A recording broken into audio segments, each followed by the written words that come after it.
Bien, bah, écoutez, bienvenue à tous et à toutes, et merci de vous connecter à cette conférence. Donc, ça va être la troisième qu'on a organisée dernièrement sur les startups du site, hein, puisqu'on a eu Safe on a eu ActiveMotion, et aujourd'hui, on va parler d'e-Bike Labs. Donc, c'est eux qui vont se présenter, c'est eux qui vont présenter leur activité. Donc, e-Bike Lab, ils sont hébergés sur notre site depuis début novembre. Ils sont sur un super projet en lien avec tout ce qui est développement environnemental, développement durable.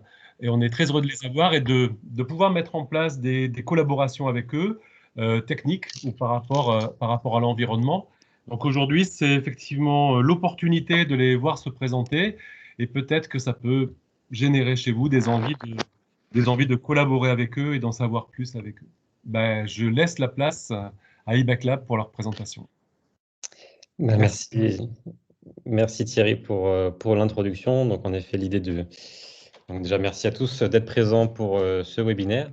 Donc l'idée c'est de vous donner en effet des informations sur eBike Labs et notre contexte et notamment comment, et en partenariat avec ST, on compte bien accélérer l'adoption des vélos électriques pour une mobilité plus durable.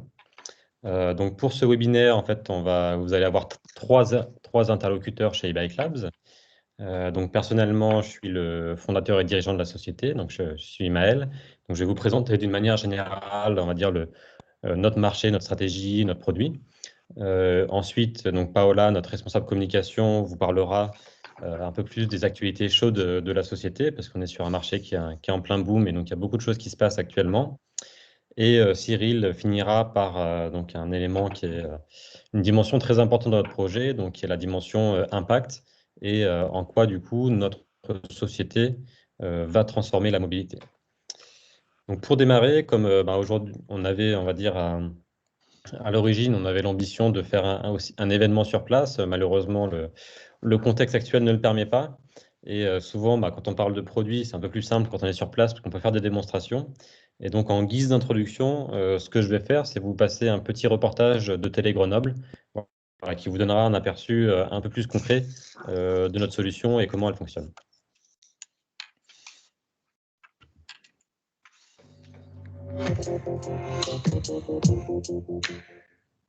Donc là, j'ai allumé le vélo, je vais me connecter. Dans un monde où tout est connecté, les vélos se doivent de l'être aussi. Mais ce n'est qu'un détail de la technologie d'e-Bike Lab qui s'est donné comme principale mission de rendre les vélos électriques moins chers à la fabrication, moins chers au kilomètre et plus durables. Je devais faire à peu près 25 km par jour en vélo. Donc j'ai voulu m'acheter un vélo électrique et je me suis rendu compte, pour caricaturer, qu'il y avait soit des vélos électriques bas de gamme à 500 € qui tombaient en panne au bout de 3 mois, soit des vélos électriques à plus de 2000 € qui étaient inabordables pour moi parce que j'avais un budget d'environ 1000 €. Et donc c'est comme ça que je me suis conçu mon propre vélo électrique. Il y avait un énorme engouement et beaucoup de gens m'ont demandé de lui en construire un, donc j'en ai construit une trentaine. Mais Maël se rend vite compte que plusieurs soucis sont présents, puisque sur 30 vélos, 15 se font voler et les autres posent des problèmes de panne récurrentes. Mais qu'importe, Maël a fait un doctorat en mathématiques et informatique et il s'aperçoit grâce à sa spécialisation que le logiciel et les chiffres peuvent répondre à ces enjeux. Je verrouille et là, même essayez de pousser, vous vous déplacez. Là, on voit que ça coince un peu. Là, je déverrouille et si je le déverrouille, vous voyez, ça repart normalement. Avec ce système, pour pouvoir utiliser le vélo après l'avoir volé, il faudrait déjà changer toute la motorisation car ce dernier est directement verrouillé par le moteur. En plus, le vélo ne pourra pas être revalorisé et revendu car il devient inutilisable même comme simple vélo mécanique, ce qui lui donne finalement peu de valeur pour quiconque tenterait d'en tirer profit. Ce qui est vraiment unique chez eBike Lab, c'est de remplacer certains composants par le logiciel. Donc, comme le capteur de couple, c'est le capteur qui va mesurer la puissance de l'utilisateur sur le pédalier pour générer l'assistance. Donc ça, on n'en a plus besoin, on remplace par un logiciel. Certains capteurs dans le moteur qui vont suivre la température, la vitesse du moteur, on n'en a plus besoin. Et l'antivol physique, comme un cadenas, qu'on peut remplacer par le logiciel aussi. Ça va permettre de gagner des coûts des composants et réduire le nombre de pannes qui sont associées. Après 5 ans depuis sa création, eBike Labs compte 15 employés et a pour principaux clients les opérateurs qui déploient des grandes flottes de vélos électriques.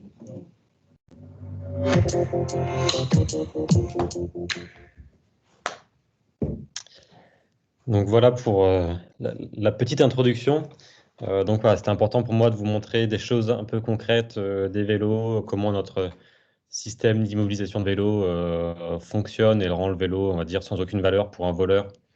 Et puis voilà, voir un petit peu comment on fonctionne avec l'équipe dans l'atelier. Donc ça, c'était nos anciens locaux avant le déménagement.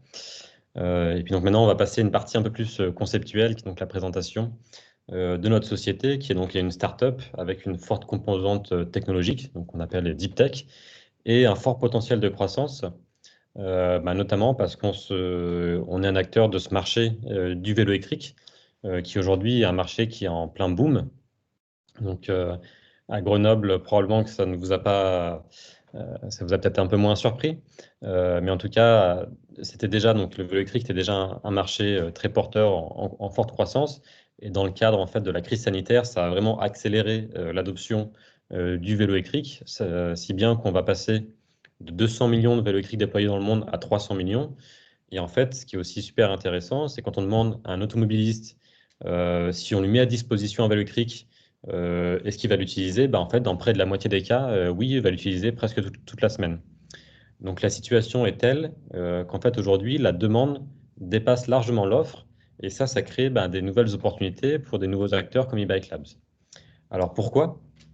Parce que cette situation de tension d'approvisionnement, elle crée une situation où les fournisseurs, comme ils ont beaucoup de demandes, ils vont se focaliser principalement sur des segments où ils vont avoir des plus grandes marges et où la demande en termes de qualité va être plus faible. Évidemment, c'est des segments qui sont plus faciles, plus intéressants pour eux.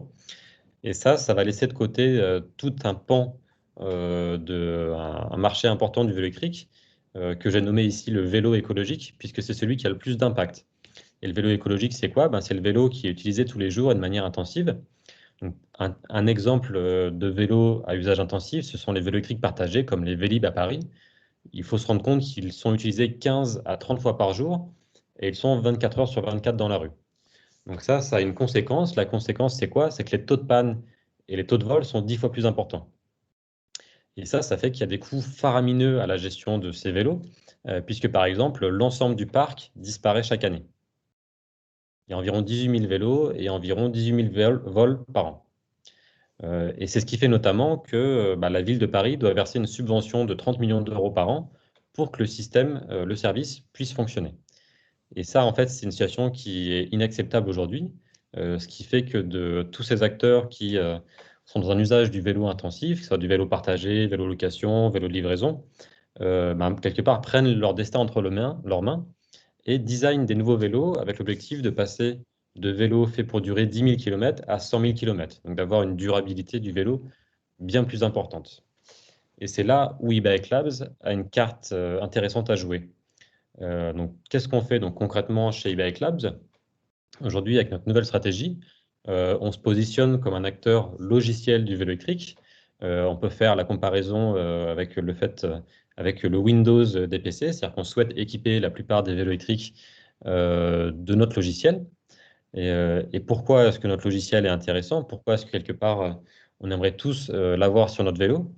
C'est que notre logiciel, il est capable, donc sur tous les vélos électriques, ce qu'il faut savoir, c'est qu'il y a un contrôleur et il y a un logiciel dans ce contrôleur. Et généralement, le logiciel a un rôle assez basique de faire tourner le moteur pour aider le cycliste à avancer. Et nous, notre logiciel, il est capable de faire 3 choses en plus. Il est capable de détecter le vol et immobiliser le vélo, ce qui fait que le vélo n'a aucune valeur pour un voleur. Il est capable de détecter des pannes et appeler un opérateur de maintenance pour que le vélo soit toujours fonctionnel et qu'on puisse toujours compter dessus.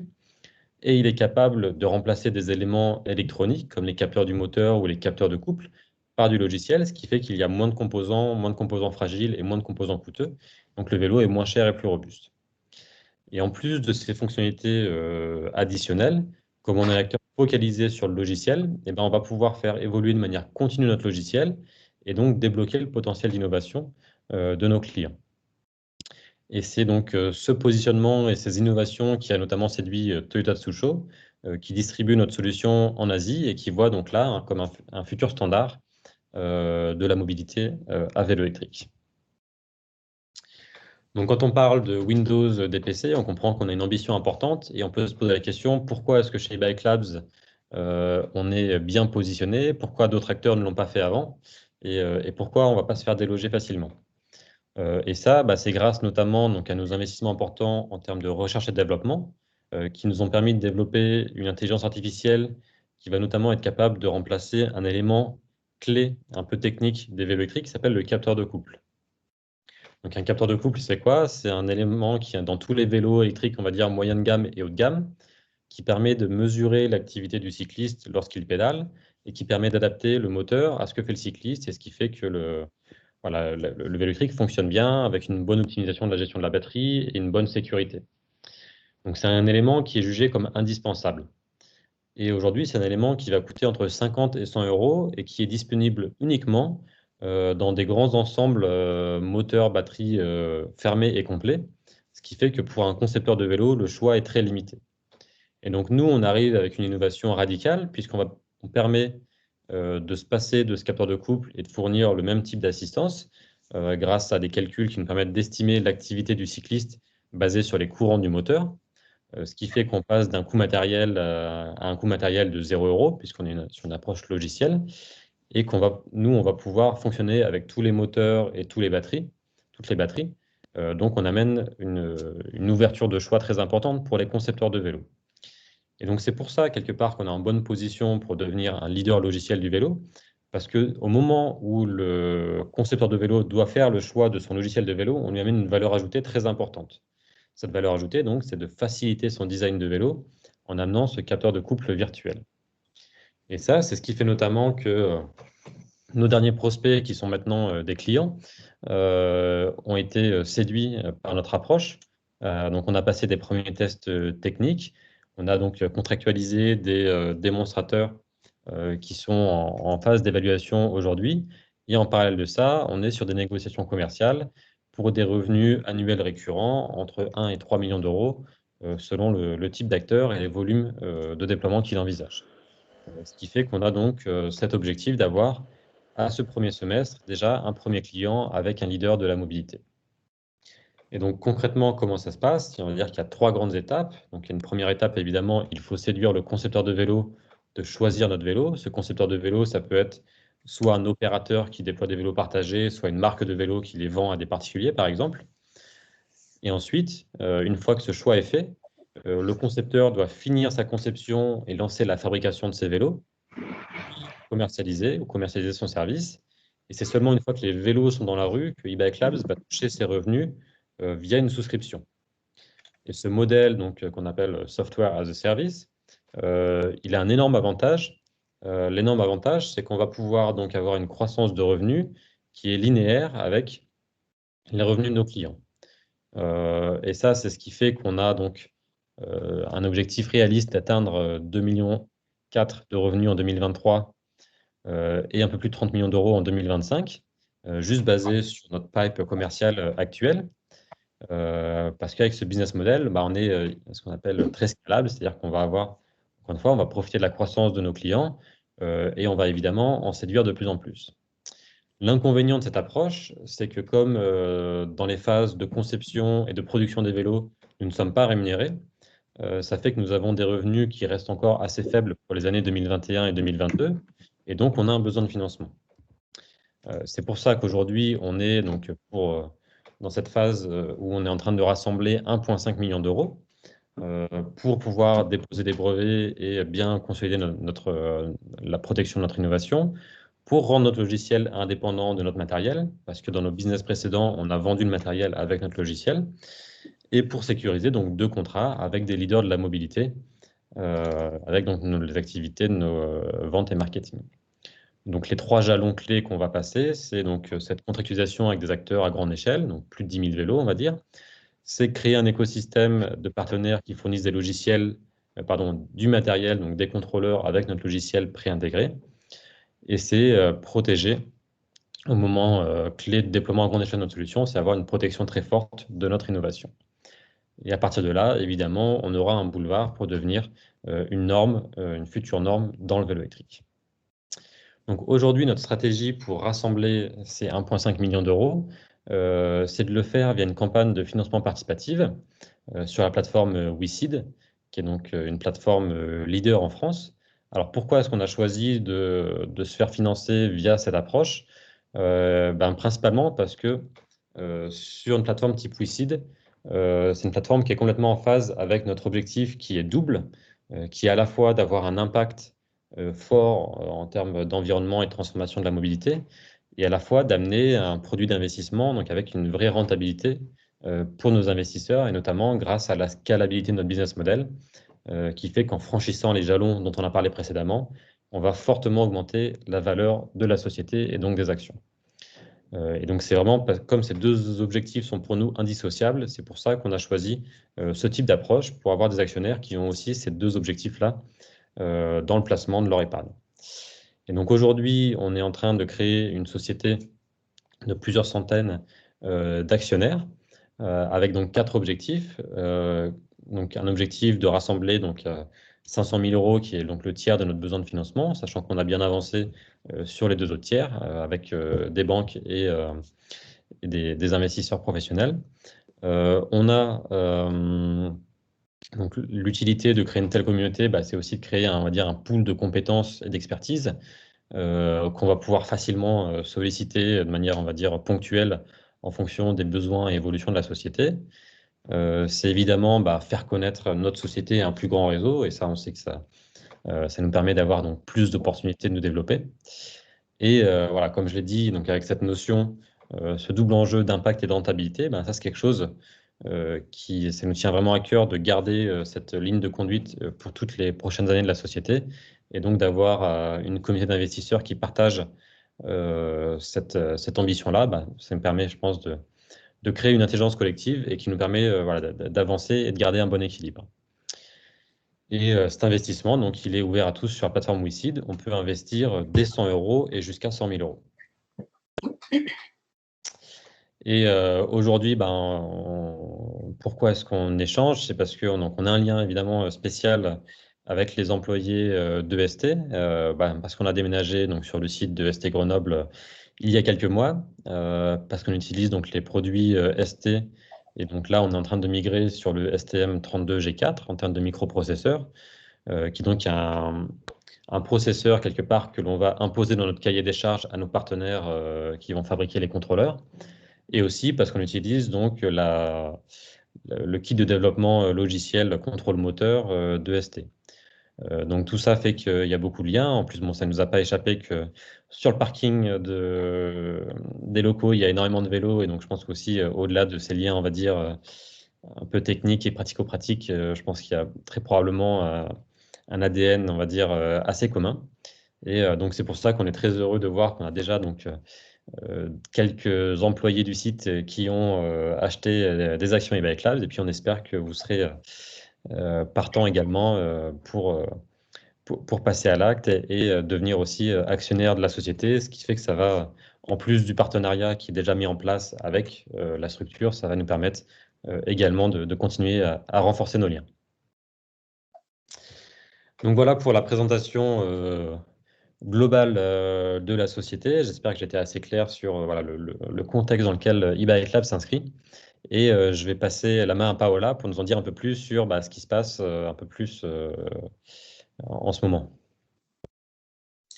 Merci Maëlle et bonjour à tous. Donc moi je suis effectivement Paola, responsable communication chez eBike Labs. Alors comme pour toute entreprise, ce qui fait le succès d'une start-up, c'est bien sûr avant tout ses clients et ses partenaires industriels. Et l'une de nos actualités majeures en ce moment, c'est que nous travaillons depuis novembre dernier avec un client qui est un fabricant important de VAE pour particuliers et qui nous a proposé un contrat de déploiement de 50 000 vélos d'ici 2 ans, soit en fait notre premier contrat pour un développement à cette échelle, à si grande échelle. Donc avec ce client, en ce moment, nous sommes en train de développer la preuve de concept, le démonstrateur sur son vélo.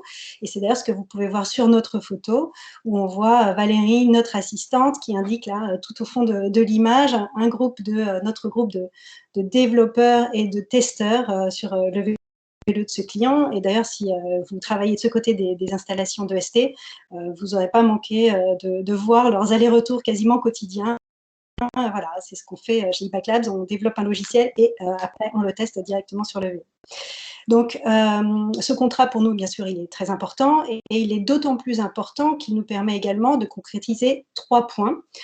Tout d'abord, un partenariat, lui aussi très important pour nous, avec un fabricant de contrôleurs reconnu. Il intègre notre logiciel et le fournit ensuite à notre client commun. Le deuxième point, c'est la confirmation de notre positionnement de fournisseur logiciel en SaaS, comme le disait Maëlle, en Software as a Service. Et le troisième point, la consolidation des hypothèses de notre business plan, à la fois en termes de volume de production de vélos et en termes de calendrier de déploiement. Donc, consolider l'entreprise avec des contrats et des partenariats, évidemment, c'est très bien. Mais ce qui est important aussi, ce qu'on pense, en tout cas nous chez eBike Labs, c'est de protéger notre propriété intellectuelle. Alors pour cela, nous venons de signer un partenariat avec France Brevet, peut-être certains d'entre vous connaissent. C'est le principal organisme français spécialisé dans la valorisation des brevets. Ce partenariat, il a pris la forme en fait de notre intégration dans la fabrique à brevets. Donc c'est un programme qui dure pendant 2 ans et pendant lequel nous allons bénéficier de l'expertise de France Brevet en termes de valorisation, bien sûr, des brevets, depuis la rédaction des documents jusqu'à, si on le veut, si on le souhaite, la vente de licences. Alors pour l'instant, on débute et nous avons projeté de déposer au moins 5 nouveaux brevets dans ces 2 ans. 5 nouveaux brevets qui vont venir s'ajouter aux 3 que nous avons déjà et qui protègent déjà nos innovations. En plus de leur expertise, nous bénéficions bien sûr d'un soutien financier dans ce programme. Il faut voir que la prise en charge des coûts de conseil de France Brevet est d'environ 10 000 € par brevet, soit en ce qui nous concerne, si nous déposons bien nos 5 brevets, au moins 50 000 €, éventuellement plus. Donc voilà, au-delà des contrats et de la protection de la propriété intellectuelle, une entreprise qui veut réussir, elle doit aussi savoir s'entourer des bonnes compétences et des bonnes expériences. Et à ce propos, on est particulièrement content en ce moment de pouvoir annoncer qu'on accueille au sein de notre board Daniel Butler, qui nous a rejoint début janvier. Alors Daniel, c'est d'abord un parcours assez remarquable. Il a été PDG de la Deutsche Bahn France, l'équivalent de la SNCF allemande. Il a été ensuite directeur général de la start-up Captain Train, qui est une start-up qui a été rachetée ensuite par son homologue anglaise Trainline. Et c'est en tant que directeur général puis président de Trainline que Daniel a notamment mené le processus d'acquisition et d'intégration de Captain Train. Donc c'est une expérience évidemment pour nous très intéressante. Et puis pour ceux qui ne connaissent pas Trainline, certains d'entre vous connaissent certainement, mais peut-être pour ceux qui ne connaissent pas, quelques précisions. C'est une plateforme en ligne de réservation de billets de train qui fonctionne à l'échelle européenne. Et c'est en particulier l'une des plus belles réussites technologiques européennes de la décennie passée. On verra pourquoi avec justement quelques chiffres. Donc quelques chiffres aussi sur le parcours de Daniel. À son arrivée chez Captain Train, dans cette petite start-up, ils étaient une vingtaine de personnes. Lorsqu'il a quitté Trainline, après l'intégration, ils étaient 400. Et c'est en tant que président de Trainline International que Daniel a vécu son introduction en bourse en 2019, introduction en bourse de Trainline, avec une valorisation à 1,8 milliard d'euros. Voilà, et c'est un des rares exemples de licorne européenne sur ces dernières années. Donc voilà, on est particulièrement heureux de bénéficier de cette expertise. Daniel, il a vraiment une connaissance et une grande expérience en termes de construction, de structuration et de structuration d'équipe, en termes de financement de start-up, évidemment. Et il a surtout aussi une connaissance du réseau des investisseurs dans notre secteur, celui de la mobilité durable, et en particulier, là c'est particulièrement intéressant, dans le secteur du train et de la logistique, où de nombreux acteurs investissent en ce moment dans le vélo électrique en tant qu'offre complémentaire au train. Donc, pour terminer, Daniel, en fait, nous rejoint à 2 titres. Donc, il rejoint le comité stratégique d'eBike Labs, je viens de le dire, et il rejoint aussi notre communauté d'investisseurs sur WeSeed. Et vous pouvez voir là sur la slide le témoignage qu'il a eu la gentillesse de nous déposer au moment de son investissement. Voilà, ça me fait une belle transition toute trouvée pour en revenir à WeSeed. Aujourd'hui, l'actualité sur WeSeed, c'est que nous rassemblons 320 investisseurs, un peu plus maintenant investisseurs sur cette plateforme, avec un peu plus de 270 000 € souscrits. Ces 270 000 €, ça représente à peu près 9 dixièmes des 300 000 € nécessaires pour passer le premier seuil de la levée de fonds sur WeSeed, sachant que notre objectif est de rassembler 500 000 €. Il reste encore quelques jours pour investir d'ici début février. Et donc, évidemment, nous espérons vous retrouver nombreux bientôt sur cette plateforme.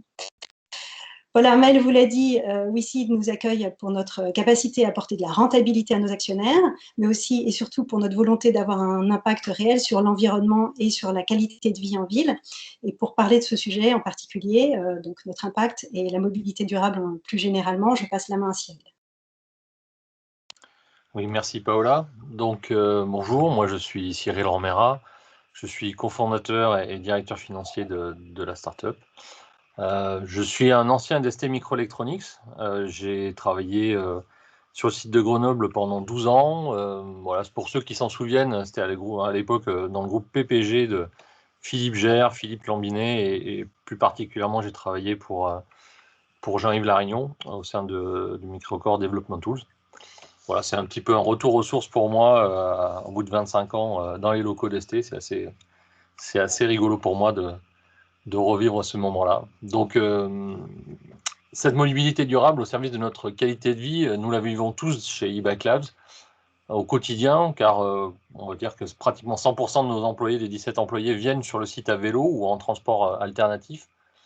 Et si je m'investis tous les jours chez eBike Labs, c'est parce que j'ai la conviction d'agir pour que nous puissions tous vivre dans un environnement moins pollué, moins toxique, sans sacrifier notre qualité de vie. Alors, comment faisons-nous chez eBike Labs pour améliorer cette qualité de vie?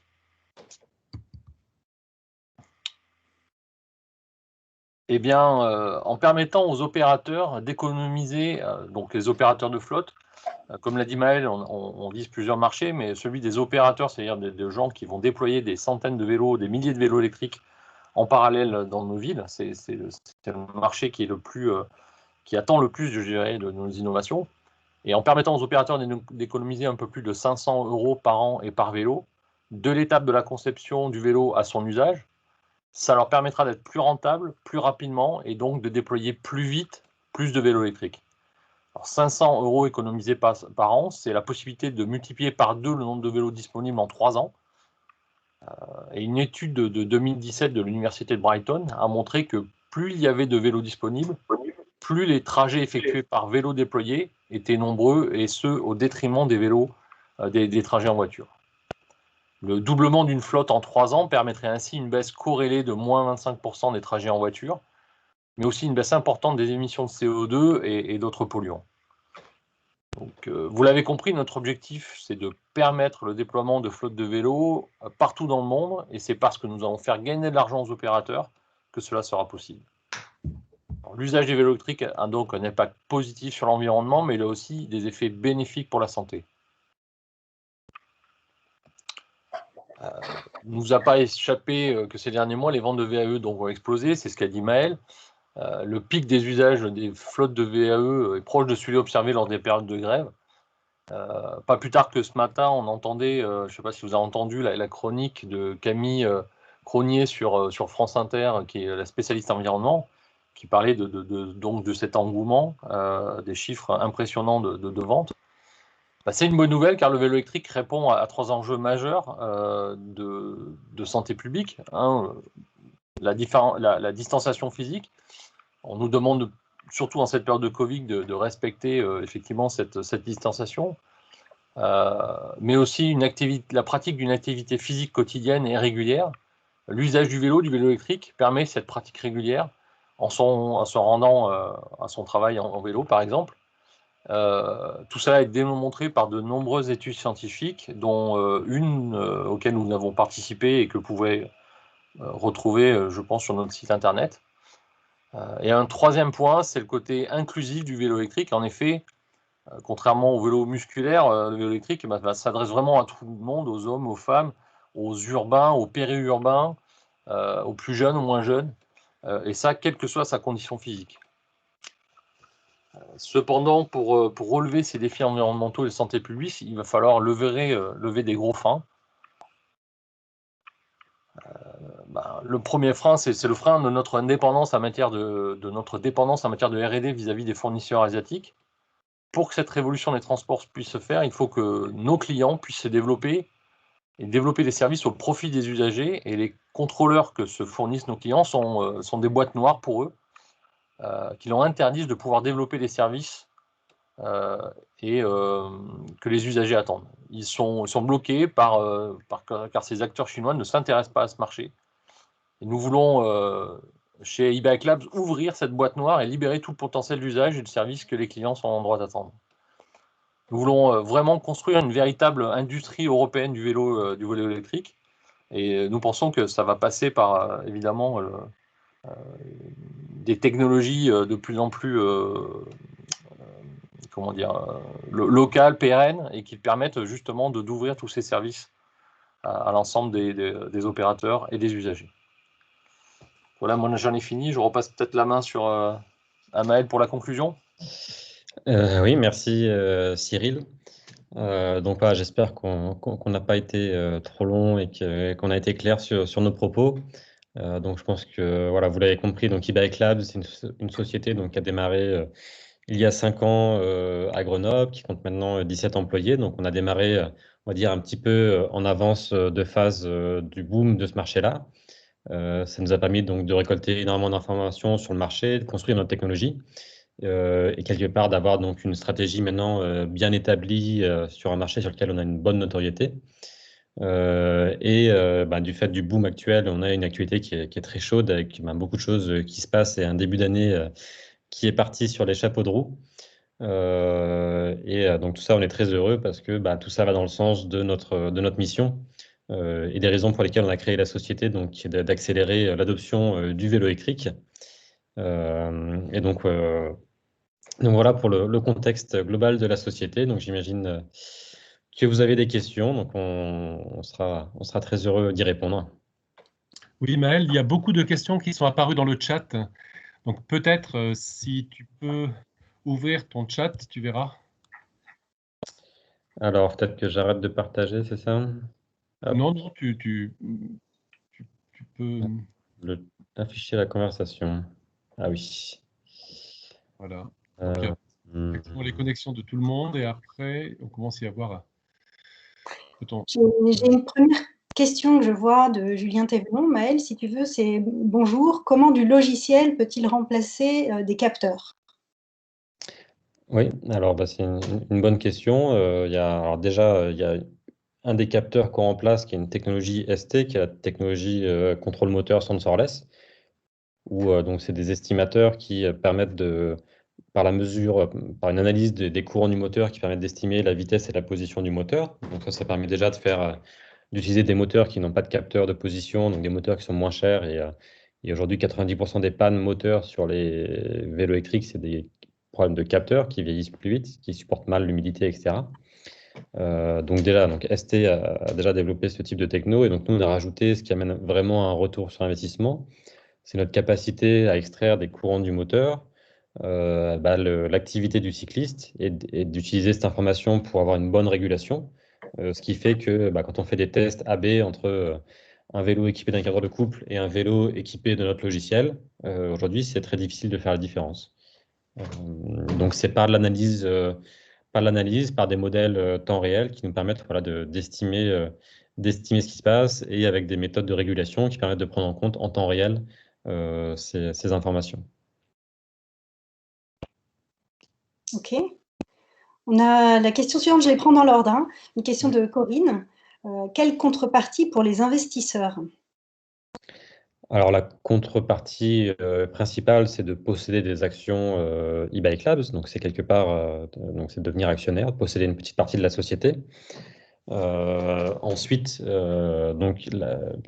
l'idée d'un point de vue financier, c'est que à terme, ces actions se feront racheter, soit à l'occasion d'une IPO, soit par un acquéreur, soit par les fondateurs.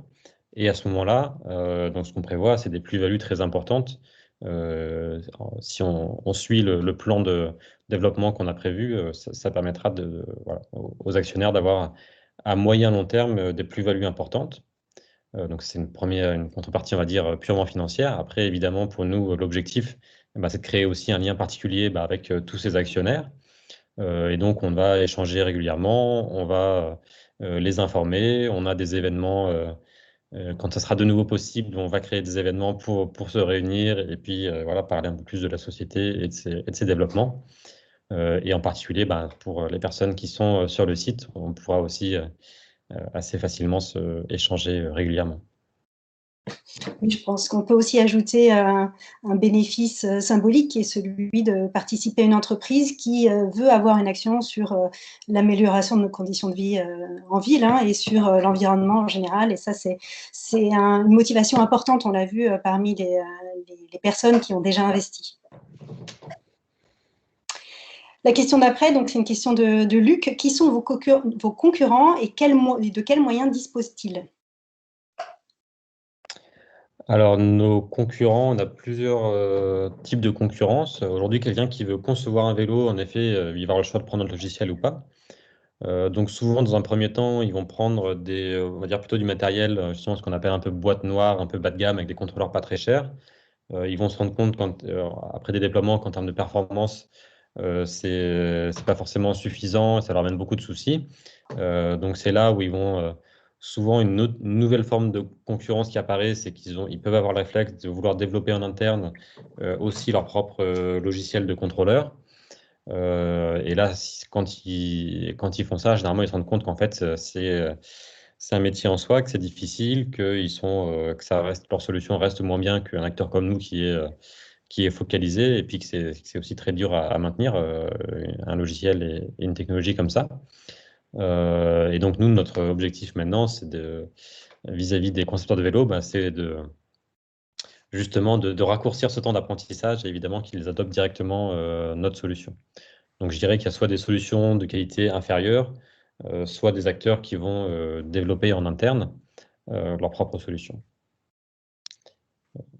Et après, sur la partie un peu plus vraiment propriété intellectuelle, on a aussi un concurrent américain qui est une startup qui a levé beaucoup d'argent, qui a levé un peu plus de 70 millions d'euros, de dollars, donc qui était au début très focalisé sur le vélo électrique et qui ont fait en fait un virage stratégique vers la trottinette. Alors que nous, la manière dont on se différencie, c'est que nous, on a vraiment créé une IP spécifique au vélo électrique avec la suppression des capteurs de couple, avec un blocage moteur qui fonctionne même si la batterie est vide, voilà, avec des éléments qui sont très impactants dans l'usage du vélo électrique, alors que ça n'aurait pas forcément autant de valeur sur ces éléments différenciés sur d'autres types d'applications, type trottinette ou autres véhicules. Okay. Une autre question de L. Bernard. Alors, c'est une question sur notre antivol. Ne sous-estimez-vous pas les capacités techniques des réseaux criminels qui voleront un vélo sans antivol physique, l'étudieront et trouveront un moyen de supprimer ou hacker le module logiciel et utiliser le vélo volé avec ou sans moteur? Il y a beaucoup d'éléments dans la question. Alors, c'est sûr qu'il faut, je suis totalement d'accord qu'il ne faut absolument pas les sous-estimer. On sait très bien que, que tout ce qui sera mis dans la rue sera sujet à tout un cas d'enquête et d'analyse. Donc, il y a plusieurs éléments de réponse. Déjà, la première chose, c'est que nous, notre solution, on ne la voit pas comme une alternative au cadenas mécanique, mais simplement comme un must-have sur tout vélo pour le rendre sans valeur voilà, s'il se fait voler, quoi. Et ça ne veut pas dire qu'il ne faut pas en plus mettre des cadenas. Donc après, ça va dépendre des pays, ça va dépendre des usages, etc. Mais là, c'est un premier élément qui est vraiment de se dire, il ne faut pas que quand un vélo est volé, on puisse... En fait, si on regarde les statistiques, il y a à peu près, alors je ne me rappelle plus exactement, mais je crois que c'est 25% des vols qui sont des gens qui volent le vélo et l'utilisent derrière. Et c'est tellement simple aujourd'hui d'utiliser un vélo volé qu'ils le font. Et il y a ensuite à peu près 65% des vols qui vont voler le vélo et le revendre tel quel. Et là, là aussi, si le vélo est fonctionnel, ils arrivent à trouver des acquéreurs, alors qu'un vélo non fonctionnel, ça sera beaucoup plus dur. Donc en fait, on a déjà une énorme marge de progression dans le sens où 90% des vols pourraient être évités avec notre technologie. Et ensuite, évidemment, il y a tout un tas de réflexions pour que ce soit chez eBike Labs ou des solutions mécaniques, etc. Il y a tout un tas de solutions qui va venir en complément. Donc voilà, nous, ce qui compte pour nous, c'est d'amener une brique qui a un impact qui est significatif, et on a conscience que ce n'est pas une solution suffisante, mais on pense que c'est déjà nécessaire d'avoir à minima ce niveau de protection. Et est-ce que tu peux apporter quelques précisions, Maëlle, sur le module logiciel, hein, sur le fait que, voilà, est-ce qu'un voleur peut hacker notre module logiciel et utiliser le vélo avec ou sans le moteur? Oui, alors c'est vrai que ce qui est spécifique aussi à notre approche, c'est comme nous, on a rajouté ces fonctionnalités dans le contrôleur du vélo électrique, et qu'un vélo électrique doit avoir par design forcément un contrôleur, ce n'est pas une pièce en plus qu'on peut supprimer et bypasser. Et c'est ça qui est, on va dire, c'est ça qui amène un niveau de protection important, c'est qu'on est vraiment une partie du système électrique, et donc qu'on ne peut pas, encore une fois, quelqu'un qui voudrait utiliser le vélo électrique ou le revendre comme un vélo électrique, ça sera complètement impossible par design. Et c'est ça qui est intéressant avec notre approche. Ok, j'espère qu'on a apporté une réponse à cette question. Une question de Jean-Pierre Aubert. En retirant le capteur de couple et en se basant uniquement sur la consommation du moteur, on perd la possibilité de faire varier l'assistance en fonction de la pente, entre parenthèses, qui n'est pas un problème pour le centre-ville de Grenoble. Quel est le coût de ce capteur par rapport au coût total du vélo? Donc, il y a deux questions dans la même question. C'est est-ce qu'on supprime la possibilité de faire varier l'assistance et ensuite le coût?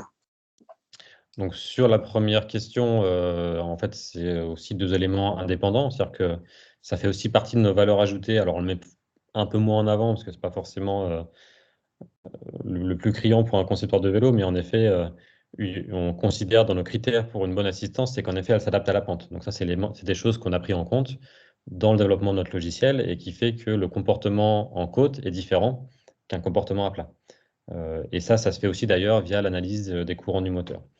Donc c'est pas contradictoire, on a voilà, une valeur ajoutée parce qu'on permet de supprimer ce composant, mais ça ne veut pas dire qu'on n'a pas aussi travaillé sur d'autres aspects de l'assistance, comme le freinage régénératif en descente, comme l'adaptation à la pente, voilà, comme le fait de mieux comprendre les préférences de pédalage du cycliste, etc. Toutes ces choses-là, on les a aussi intégrées. Il y a en fait beaucoup de petites briques, et c'est aussi ce qui fait que c'est dur de faire un développement interne qui prend en compte tous ces éléments-là. C'est que nous, on en a fait beaucoup de petites briques qui font que l'ensemble fonctionne bien. Donc ensuite, le coût d'un capteur par rapport au coût total du vélo, en fait, sur les vélos type, on va dire, milieu de gamme, ça peut représenter, on va dire, 5 à 10% du prix du vélo, donc c'est quand même conséquent. Ouais. Ok, la question d'après, je crois que c'est une question qui s'adresse plutôt à Thierry, ou en tout cas au management de ST. À quand une flotte à ST pour les salariés? Donc une flotte, j'imagine, équipée du logiciel eBike Labs. Juste pour dire que on est en discussion actuellement avec eBike Lab, on n'a pas encore convergé, mais effectivement, c'est un sujet qu'on a en discussion entre nous. Ok, une autre question pour eBike Labs, peut-être plutôt pour effectivement Maëlle, toujours. Quand vous dites que ce sont des boîtes noires, donc les contrôleurs qui existent actuellement sur le marché, donc des boîtes noires pour vos clients, cela veut dire que vos boîtiers auront leur code en open source, point d'interrogation. Pour justement alors nos boîtiers, aujourd'hui, il y a deux parties, on va dire. Il y a une partie, nous, on a un design matériel qu'on met en effet à disposition de partenaires pour qu'ils puissent designer et fabriquer des contrôleurs avec notre logiciel intégré dedans. Donc, ce n'est pas vraiment open source techniquement, mais c'est dans l'idée, en effet, de pouvoir transférer ce savoir-faire.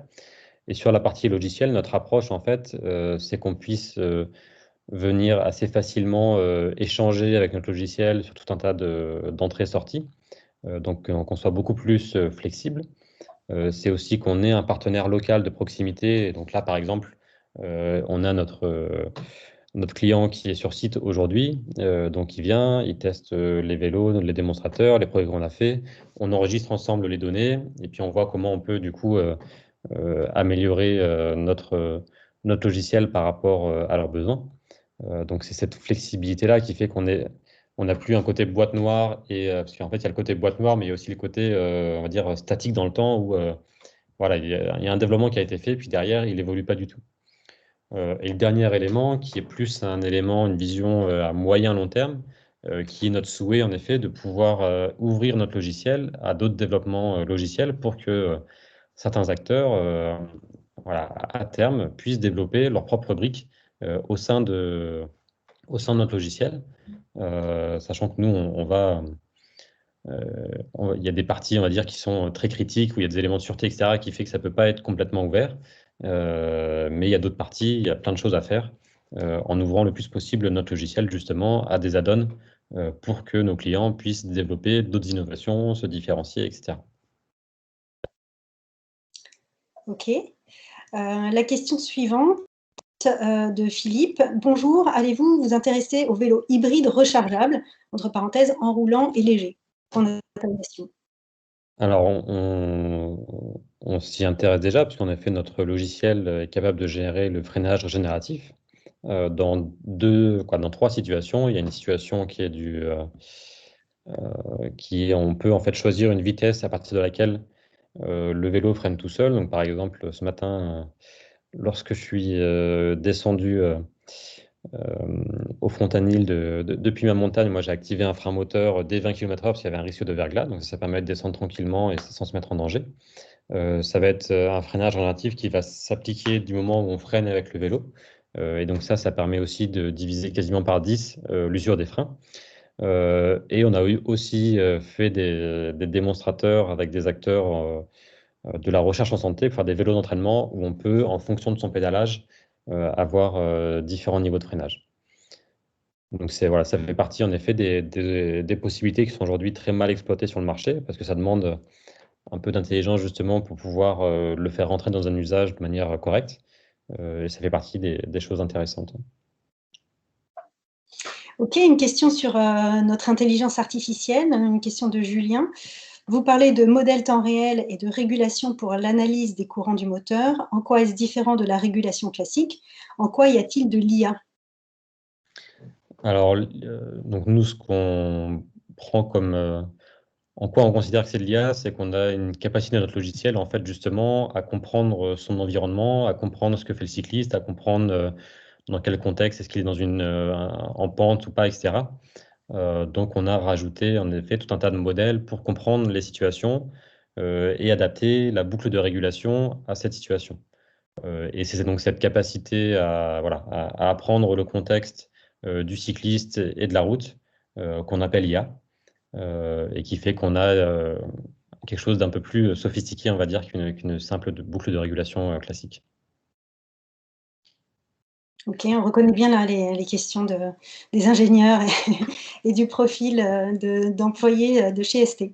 Et peut-être du coup, voilà, pour compléter aussi un petit peu, donc nous, le process d'innovation, c'est qu'on a un système de logger qui nous permet d'enregistrer à haute fréquence des données et qui nous permet justement de travailler sur nos modèles et sur nos approches pour avoir une bonne compréhension, une bonne contextualisation et choisir les bonnes boucles de régulation.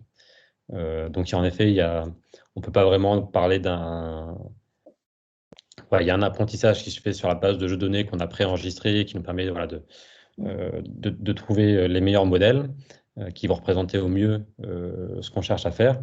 Et derrière, il y a ce traitement plus temps réel de l'information et des données moteurs, qui fait qu'il y a à la fois une notion d'apprentissage sur des données globales et à la fois il y a une notion quelque part de réflexe sur les données temps réel. Ok, j'en arrive à la dernière question, en tout cas que je vois dans la liste de la conversation. Une question de Florent. Vous pourriez ajouter un émetteur GPS pour l'interrogation pour faire du tracking, évidemment. Alors, ça fait partie, c'est évidemment une très bonne idée. C'est-à-dire que pour nous, l'antivol, on va dire, je pense qu'aujourd'hui, à peu près 100% de nos clients vont avoir ce type de technologie intégrée à leur vélo. Donc, nous, on a fait le choix de ne pas le proposer, nous, parce que il y a beaucoup d'acteurs qui proposent déjà des trackers GPS avec les contraintes d'intégration dans un vélo qui sont quand même pas forcément évidentes, parce qu'un vélo, c'est quelque chose d'un peu petit, on va dire, par rapport à une voiture, par exemple. Mais c'est vrai que le fait de pouvoir immobiliser, rendre le vélo sans valeur et traquer, c'est ce qui fait qu'on pense qu'il y a une protection contre le vol qui est très forte. Voilà, donc c'est en effet une tendance de fond qu'on va voir, je pense, se généraliser sur le vélo électrique ces prochaines années. Il y a deux dernières questions très techniques qui viennent d'arriver. Donc, encore une question de Julien. Utilisez-vous les fonctionnalités de sécurité hardware des microcontrôleurs? Votre logiciel est-il crypté ou protégé contre le reverse engineering? Alors, c'est une question qui, en effet, devient hautement technique. Donc, je peux essayer d'y répondre, même si je pense qu'en effet, le mieux, ça serait de valider avec notre CTO, parce que là, ça sort un peu de mon spectre de compétences. Mais oui, il me semble bien qu'on a activé ces fonctions de sécurité. Il y a deux choses, il y a des fonctions de sécurité, puis aussi des fonctions de sûreté, notamment parce qu'un vélo électrique, ça reste un véhicule. Et en aucun cas, par exemple, il faut que le vélo se déclenche de manière intempestive, c'est un tas de choses qui fait qu'il y a des normes de sûreté en vigueur et qui est aussi un des éléments où voilà, il y a des choses intéressantes sur les microprocesseurs pour pouvoir passer ces normes, sur les microprocesseurs ST, justement pour pouvoir passer ces normes de sûreté. Voilà, donc il y a des éléments de sécurité et de sûreté où en effet on s'appuie sur les technologies de ST qui nous sont bien utiles. Oui, la question suivante de Jérôme pose un peu le même genre de question. Le logiciel est-il passé par un audit de sécurité? Qu'est-ce qui garantit son niveau de sécurité pour le consommateur, l'utilisateur? Donc, ce qui garantit le niveau de sécurité, c'est en effet qu'il y a des normes assez strictes qui nous demandent justement de documenter tout un tas de choses et qui nous posent des contraintes de développement pour justement voilà, s'assurer que voilà, qu'on a bien listé tous les risques et qu'en fonction des risques, on a pris des actions pour mitiger ces risques, etc. Donc là aussi, c'est des sujets un peu plus techniques, mais si c'est des choses qui vous intéressent, je pense que ça serait intéressant d'en discuter avec nos équipes techniques. Parce que c'est en effet un gros enjeu et c'est, on va dire, très probablement une grosse opportunité pour e-Bike Lab parce que ce qu'on voit, c'est que sur ces aspects-là, par exemple, les partenaires, donc les fournisseurs asiatiques peuvent des fois avoir du mal à bien comprendre les enjeux pour justement passer ces normes-là en termes de développement logiciel, puisqu'ils sont souvent plus focalisés sur le développement du matériel et sa production. Donc c'est un bel enjeu, en effet, pour nous de continuer à... On a déjà une belle expertise sur le sujet, et de continuer à monter en compétence sur le sujet, c'est aussi un enjeu de différenciation pour e-Bike Labs. J'en profite pour remercier Florent qui dit merci, très belle présentation. Une question de Luc qui vient de tomber. Combien êtes-vous actuellement dans la société? Ça, je peux y répondre, c'est une question facile. On est actuellement 17 collaborateurs au sein d'e-Bike Labs. Voilà, avec à peu près la moitié de l'équipe qui représente l'équipe technique, ingénieurs, voilà, PhD, donc les personnes qui s'occupent de développer et de tester notre logiciel, et à peu près l'autre moitié de fonctions support, voilà, auquel je fais partie, à laquelle je fais partie. Voilà, je crois je ne sais pas s'il y a de toutes dernières questions qui vont arriver. On a maintenant des messages de remerciement. Donc, voilà, peut-être que au nom d'e-Bike Labs, moi aussi, je vous remercie de votre présence et de votre écoute. Okay, merci beaucoup, Paola, Maël et Cyril, pour cette présentation qui était excellente. Oui, on voit arriver des messages de compliments. Donc, très bien, je vois que ça a vraiment satisfait. Je vous propose on va peut-être arrêter la conférence ici. Je vous remercie encore. Et merci bien sûr à tous ceux qui ont participé. Et je pense qu'on aura l'occasion de revenir aussi sur tous ces sujets qui sont absolument passionnants. Merci beaucoup à tous. Merci beaucoup. À bientôt. Bonne journée.